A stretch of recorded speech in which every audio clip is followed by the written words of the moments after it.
Hello guys and welcome back to my channel. Today I'm going to check the Happymodel Moblite 7, Moblite 6 and Emax NanoHawk 1S whoops.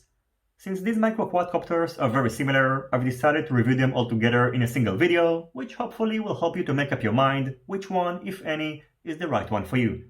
In this video, I'm going to quickly go over their features and specs, show you some flight footage, and give you my feedback after testing them out. Let's start with the Happymodel Moblite 7 and Moblite 6. In terms of packaging, both Moblite 7 and 6 come inside this carrying case, and inside, along with the quadcopter, you can find a USB 1S battery charger, some stickers, two 1S 300 or 650 mAh LIHV batteries, a spare plastic frame, the user manual, and a bag that contains an extra set of props, a Phillips screwdriver, some extra screws, and a propeller extractor tool. In terms of specs, both Moblites are using 0802 19,000 kV motors, the Runcam Nano 3 FPV camera, which is mounted on the front of the frame using a 3D printed TPU part, and the Happymodel Diamond F4, an all-in-one F4 flight controller that features an integrated 5A BLLES 4-in-1 ESC, a 40 channels VTX that supports SmartAudio and has a selectable output strength of 25, 100 and 200 mW, and a built-in SPI-RX, a Frsky or FlySky radio receiver. So basically the differences between the Moblite 6 and 7 are the wheelbase of the frame, the used propellers, and the bundled batteries. The wheelbase of the frame of the Moblite 6 is 64mm. It is using Gemfen 1219 tri-bladed propellers, and it comes with a 1S 300 mAh LIHV battery. And as for the Moblite 7, the wheelbase of its frame is 73mm. It is using HQ Prop 40mm bi-bladed propellers, and it is bundled with a 1S 650 mAh LIHV battery, which should provide you with an extra long flight time. Moving on to the Emax NanoHawk.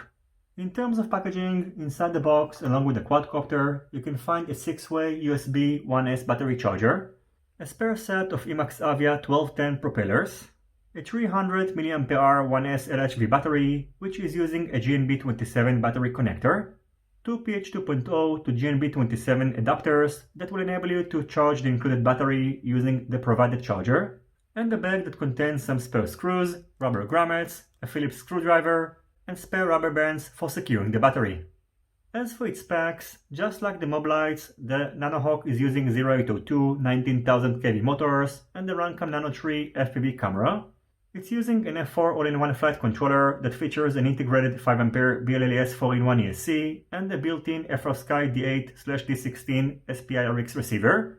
The VTX, however, is separated from the flight controller, and it comes with a 25mW 37 channels VTX that supports TBS SmartAudio protocol.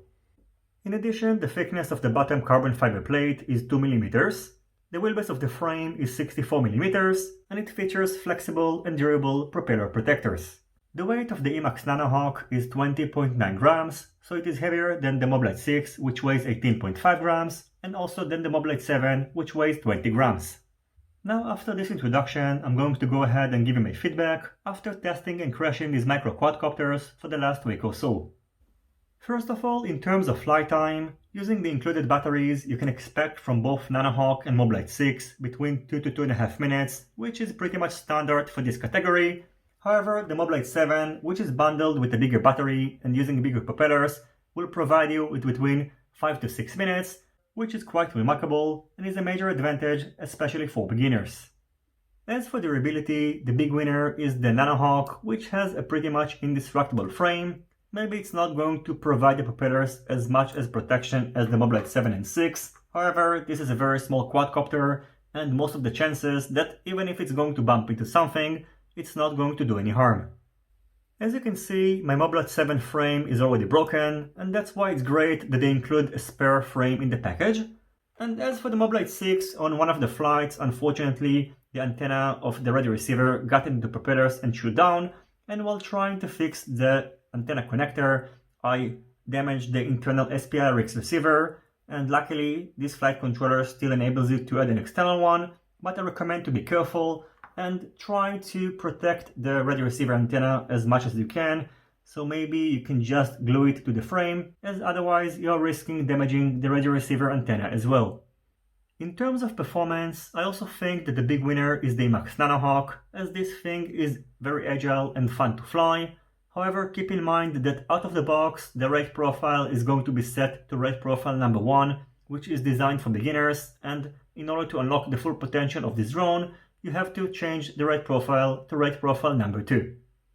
In addition, one more thing that you need to do in case you are going to get the Emax NanoHawk is to secure the FPV camera using a zip tie, as otherwise the camera is not going to be properly secured, the video is going to be extremely shaky, and your flight experience is going to be damaged. As for the Moblites, in case I had to choose one of them, I would go with the Moblite 7 because the extra long flight time sets it apart from the other whoops, and in case you're going to get it, again, I recommend to protect the radio receiver antenna. If possible, also protect the flight controller. And by the way, even though it's possible to set the output power of the VTX to more than 25 milliwatt, stick to 25 milliwatts because anyway, you are not going to get too far. And if you're going to set it to 100 or 200 milliwatts, you are risking damaging the flight controller because it is going to get very hot. A couple of more things that you need to pay attention to when configuring the Moblites are that, first of all, even when the flight controller is going to be powered only via USB, the VTX is going to be powered up, so the VTX might overheat if left on the bench for too long, damaging the VTX and also the flight controller, so you have to be quick. And in addition, both Moblites are shipped with Betaflight 3.5.7, so in order to bind the built-in SPI-RX Frsky receiver using the CLI, you will need to enter the command frsky_bind. So as you can probably understand, I really like the Emax NanoHawk, which is currently my favorite whoop, and its major downsides are the camera mount, which hopefully is going to be improved on the next version, and the fact that it is using the GNB27 connector, which is not a very popular one, so it will either require to get the same batteries or change the battery connector, and I hope that at a certain point the companies who are manufacturing batteries are going to agree on a new standard for micro quadcopters.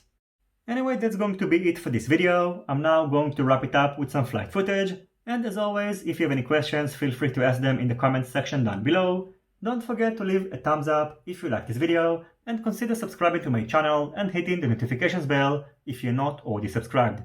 See you on my next videos, and goodbye. Letting go, yeah, it isn't easy.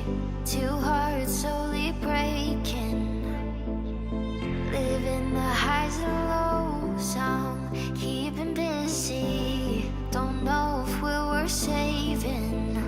Are we meant to be, or are we second guessing? Would you stay with me if the world was ending?